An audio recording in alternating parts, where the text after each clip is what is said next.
হাবলদাৰ ভূপেন গগৈ, নৱম অসম আৰক্ষী বাহিনী।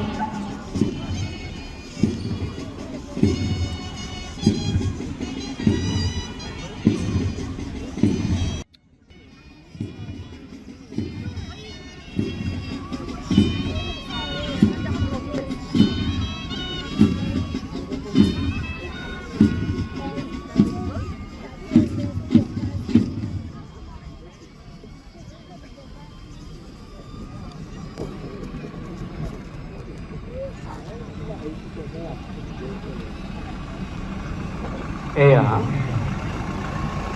৭৭ সংখ্যক গণৰাজ্য দিৱসৰ মাননীয় মুখ্য অতিথি মহোদয়ে কোচগাঁৱৰ দলসমূহ পৰিদৰ্শন কৰি পুনৰ মঞ্চলৈ আগবাঢ়িছে।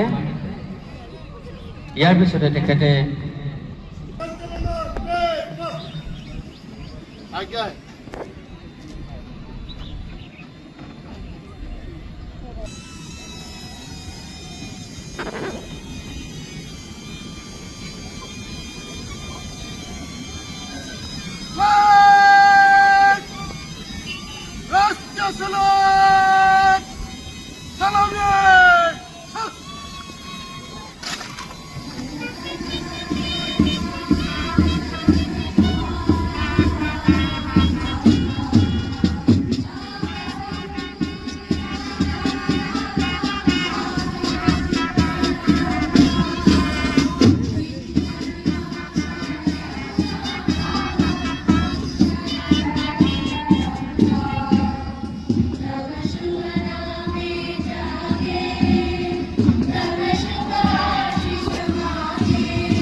অতিথিবৃন্দ, বিভিন্ন চৰকাৰী বিভাগৰ বিষয়া কৰ্মচাৰীসকল, আৰক্ষী বিষয়া আৰু জোৱানসকল, সংবাদসেৱীসকল, কুচকাৱাজত অংশগ্ৰহণকাৰীসকল, সাংস্কৃতিক দলৰ শিল্পীসকল, ছাত্ৰ ছাত্ৰীসকল, কণ কণ ভাইটি ভণ্টি আৰু পৰম শ্ৰদ্ধাভাজন ৰাইজ, পোনপ্ৰথমে ৭৭ সংখ্যক গণৰাজ্য দিৱসৰ এই পবিত্ৰ মুহূৰ্তত আপোনালোক এটালৈকে মোৰ আন্তৰিক অভিনন্দন আৰু শুভেচ্ছা যাচিছোঁ।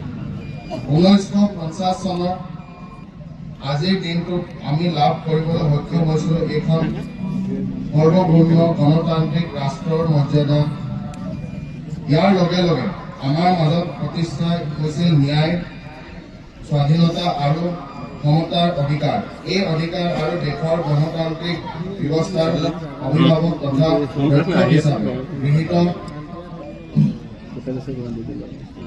গণতান্ত্ৰিক দেশৰূপে ভাৰতবৰ্ষৰ স্বশাসনৰ অমৃত যাত্ৰা আৰম্ভ হৈছিল।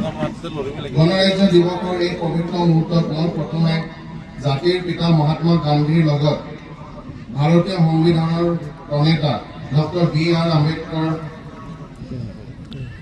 সশ্ৰদ্ধে প্ৰণিপাত যাচিছোঁ। লগতে মই প্ৰণিপাত যাচিছোঁ নেতাজী সুভাষ চন্দ্ৰ বসু, বাল গংগাধৰ তিলক, লালা লাজপত ৰায়, চৰ্দাৰ বল্লভভাই পেটেল, জৱাহৰলাল নেহৰু, মংগল সিং পাণ্ডে, ভগত সিং, ক্ষুদিৰাম বসু, চন্দ্ৰশেখৰ আজাদৰ দৰে জ্ঞাত অজ্ঞাত মহান স্বাধীনতা সংগ্ৰামীসকল। মাৰ্শাল আৰ্ট একাডেমী দলপতি প্ৰশিক্ষক সাজুমাই থাকিবলৈ অনুৰোধ জনাইছোঁ বিমলা একাডেমীৰ গীত পৰিৱেশন কৰা শিক্ষাৰ্থীসকলৰ দলপতি।